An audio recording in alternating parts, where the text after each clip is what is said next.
Okay, let's unpack this. You know that feeling when you've watched something epic, something that dominated pop culture for years, and then, well, things start to feel a little different, a Hmm. bit less like a perfectly orchestrated symphony and more like I don't know, a band trying to find its rhythm again after losing their lead singer. Yeah, I know exactly what you mean. It's a complex situation, isn't it? Right. Following the kind of like unparalleled success and narrative closure the Infinity Saga achieved was always going to present some pretty significant challenges. Right. The whole environment shifted, audience expectations definitely evolved, and, well, the sheer scale of the universe just expanded dramatically. Exactly. And that's what we're doing today, taking a deep dive into this stack of sources you've provided, which give us this incredibly insightful look at exactly that period. We're talking the recent performance of the Marvel Cinematic Universe, particularly its Phase 5, Hmm. and what seems to be the strategic thinking happening as we gear up for Phase 6 and, the big finale of the Multiverse Saga with Secret Wars. And these sources, they offer a really granular view, actually. They break down specific movie and show performances, highlighting the definite hits, analyzing where things kind of stumbled, Yeah. laying out the unexpected turn of events with the planned main villain, and detailing the adjustments Marvel appears to be making to regain that narrative momentum and coherence for the future. So our mission in this deep dive, to pull out the absolute most important nuggets from all this material you've gathered. We want to understand what truly landed, what clearly didn't. Right. Get a handle on why the central villain storyline took such a sharp detour, and see what the actual game plan looks like for setting up this universe's next massive chapter. And we're sticking strictly to what's in these sources. Think of it as getting the insider perspective, yeah. Wow. Derived directly from this analysis you've shared, focusing on the strategic decisions and the creative outcomes of this recent MCU era. Okay, so let's jump straight into Phase 5 then. One thing Yeah. that really stood out in the sources was this idea that Phase 5 felt like a lie detector test for the entire franchise. That's a good way to put it. It wasn't just about whether a single project was good or bad, but whether the fundamental structure of this now massive, mature universe was, holding up under the pressure. That framing is actually very useful because it moves beyond just simple quality judgments. It points to like systemic pressures, the sheer volume of content being produced across films and Disney Plus shows. Yeah, that's a lot. Potential audience fatigue, definitely, and the difficulty of establishing a central, compelling antagonist after someone as dominant as Thanos. That's a huge shadow to step out of. Right. But it wasn't all doom and gloom, was it? The sources are quick to point out the high notes, the projects that really cut through and succeeded. The biggest one, clearly, is Guardians of the Galaxy Vol. 3. Absolutely. The analysis shows it was a critical and audience favorite. I mean, look at the numbers. 82% on Rotten Tomatoes with critics, a fantastic 95% with audiences. Wow. And it pulled in $845.5 million globally. Pretty solid. And the material digs into why it worked so well. It offered a genuinely emotional, satisfying conclusion to that trilogy, focusing heavily on Rocket's backstory, which the sources call heartbreaking. It really did.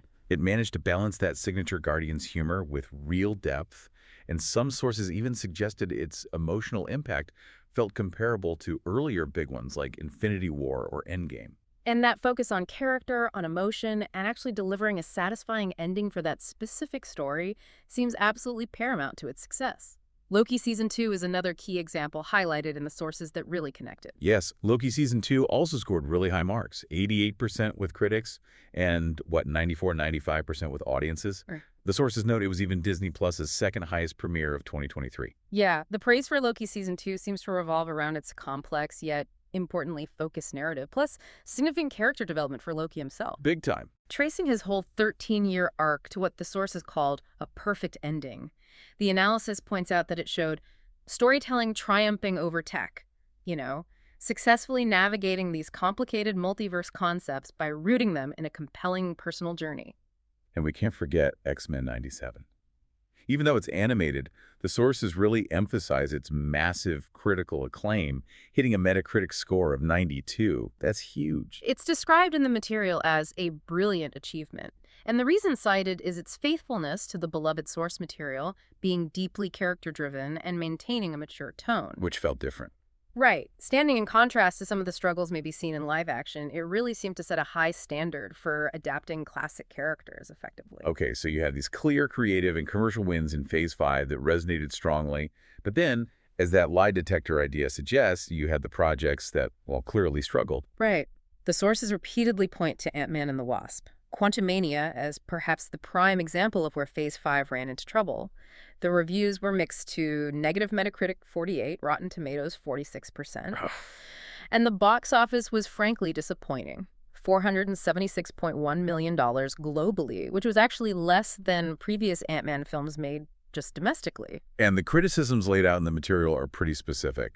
Underdeveloped plot, an inconsistent tone, poor VFX, that was a big one, and crucially, a failure in introducing and handling Kang as the big new villain. Yeah. Critics apparently called it a frustrating placeholder with bad visual effects. And one source mentioned this surprising detail, that the writer wasn't even initially aware they were supposed to be setting up the next Thanos. Yeah. That feels significant. It really does. It suggests a lack of maybe central coordination or clarity at a foundational level for the film meant to launch the new big bad. That's problematic. And then Secret Invasion on Disney Plus was another significant stumble, according to the sources. The list of issues included a weak script, poor pacing, inconsistent VFX, a generally slow rhythm, and some pretty controversial plot choices. Like that AI intro. Yeah, the AI-generated intro got a lot of flack, and the whole handling of the Rhodey character twist. Yeah, his Rotten Tomatoes score reflected that, didn't it? Yeah. Especially the finale getting panned. It's singled out in the material as the lowest-rated MCU Disney Plus series. Oh. And importantly, it just failed to deliver on the promise of being that gritty spy thriller, which is what so many people were expecting. It really missed the mark on tone.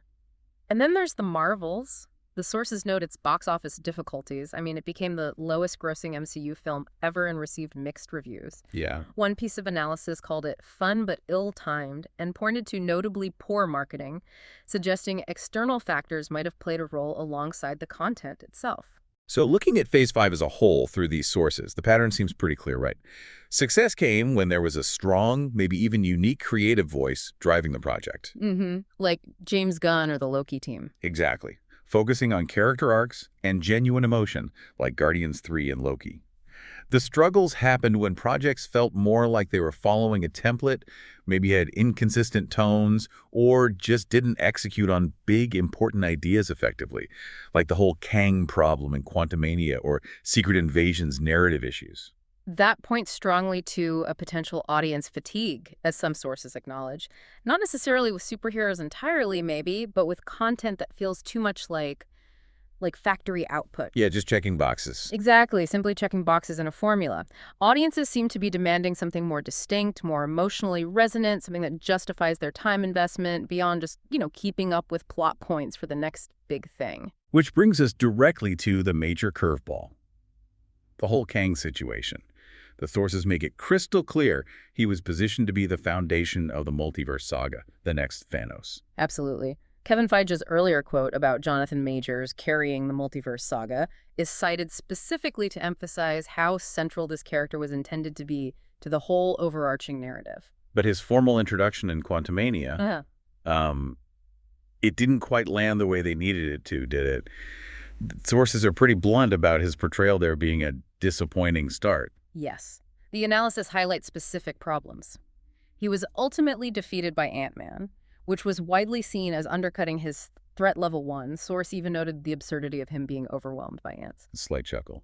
Yeah, that bit. His motivations were kind of vague, and the Council of Kang's reveal felt somewhat, well, the source said, like a joke. And while Major's acting sometimes received praise, the character's execution and that specific defeat were just deemed unconvincing as the grand introduction for the saga's main villain. And then you layer on the real-world legal issues with Jonathan Majors, which led to Marvel parting ways with the actor. This, as the sources confirm, was a major, unplanned strategic pivot. It just left this significant narrative vacuum exactly where the main antagonist for the entire Multiverse Saga was supposed to be. So what does the material suggest fills that vacuum? It seems to be pointing increasingly towards Dr. Doom. Yes, the analysis indicates a pretty clear shift in focus, with Dr. Doom emerging as the likely new core villain. The sources even mention that significant rumor about Avengers 5 potentially being retitled Avengers Doomsday. Right. And yeah, that wild rumor about Robert Downey Jr. possibly playing Doom, which is certainly a choice. Slight chuckle. Now that would get people talking, wouldn't it? Yeah. And the sources speculate on how Doom might establish himself, suggesting he could make a powerful entrance by Maybe eliminating the remaining Kang variants from the council. Yeah, kind of echoing the way Thanos was established as a major threat early on by just wiping out his rivals. Okay, but what's fascinating here, according to the sources, is how Loki Season 2 seems to have unintentionally smoothed this whole unexpected pivot. It's true. The sources explain that Loki's ending, where Loki basically takes control of the timelines, replacing He Who Remains, who was a Kang variant, provided this unexpected but narratively somewhat reasonable path to sort of de-emphasize or set aside the Kang storyline without needing some big, universe-altering confrontation just to write him out. So Loki becoming the guy literally holding the fabric of reality together served as a kind of narrative down-ramp for the Kang arc that they suddenly needed. That's actually quite neat in a way. Exactly. It made the transition away from Kang feel less jarring than it would have if Kang had been this massive, successful, super intimidating villain in Quantumania and then just vanished. Right. The sources emphasize this point. Kang's problems weren't solely the actor's legal issues. Quantumania had already weakened the character's narrative impact quite a bit. The real-world events just amplified that existing weakness, making the strategic pivot to a new villain easier, perhaps even necessary, rather than trying to salvage what was already a struggling character arc. This whole situation really shines a light on the structure of the Multiverse Saga itself compared to what came before, doesn't it? Mm-hmm. The sources contrast it with the Infinity Saga, which they describe as more linear, more focused on a single path involving Thanos and the stones. Pretty straightforward, relatively speaking. Yeah. The Multiverse Saga, just by its nature, is wider, more complex. It's incorporating a much larger volume of content, especially with all the numerous Disney Plus shows feeding into it. And the material notes this complexity can sometimes make it feel, quote, overly complicated and remote, or too complex and distant for the audience, which probably contributes to that feeling of fluctuating engagement we saw in Phase 5. It seems to be a confluence of factors, according to the sources. The sheer increase in content output, the inherent challenges of maintaining consistent quality across so many different projects and creators, that potential for superhero fatigue, or maybe just a desire for different kinds of stories, and you can't ignore the logistical and audience behavior impacts from the whole COVID era either. Yeah, it becomes really difficult for audiences to truly grasp the stakes when the quality varies so significantly and the connections back to the main story arc aren't always clear or consistently compelling. Right. The sources highlight that audiences can feel a lack of connectedness compared to earlier phases and are left asking basically, so what is the Multiverse Saga actually about at its core? And Kang's failure to land as that unifying, escalating threat certainly exacerbated that lack of clarity. He was supposed to provide that through line, but his early stumble left the saga feeling somewhat less directed, at least in terms of a clear, overarching antagonist driving the main conflict forward. Which highlights how the MCU's signature strength, its interconnectedness, can also be, as the sources put it, a double-edged sword. Absolutely. When the connections work, it's incredibly rewarding for the dedicated audience. But the material points out it becomes a burden if viewers feel obligated to watch absolutely everything just to keep up. Yeah, the homework feeling. Exactly. Especially if those individual projects aren't consistently engaging on their own, or if the links back to the main saga aren't made compelling. It starts to feel less like fun entertainment and more like doing homework, like you said. Precisely. And that thing that built the franchise's initial success can, if it's not managed carefully, actually become a barrier to entry or even continued engagement for longtime fans. So how does Marvel plan to tackle these challenges? The sources describe Phase 6 as a deliberate strategy aimed at course-correcting the issues encountered in Phase 5. Yeah, it reads as a more focused, maybe less experimental approach, prioritizing strategic moves designed specifically to rebuild momentum and narrative coherence as they build towards the Multiverse Saga's conclusion. Okay, let's look at some key projects the sources highlight as central to this strategy. First up, Daredevil, Born Again. Right. This show carries significant anticipation, doesn't it? Largely due to the success and huge popularity of the previous Netflix series. Oh, yeah.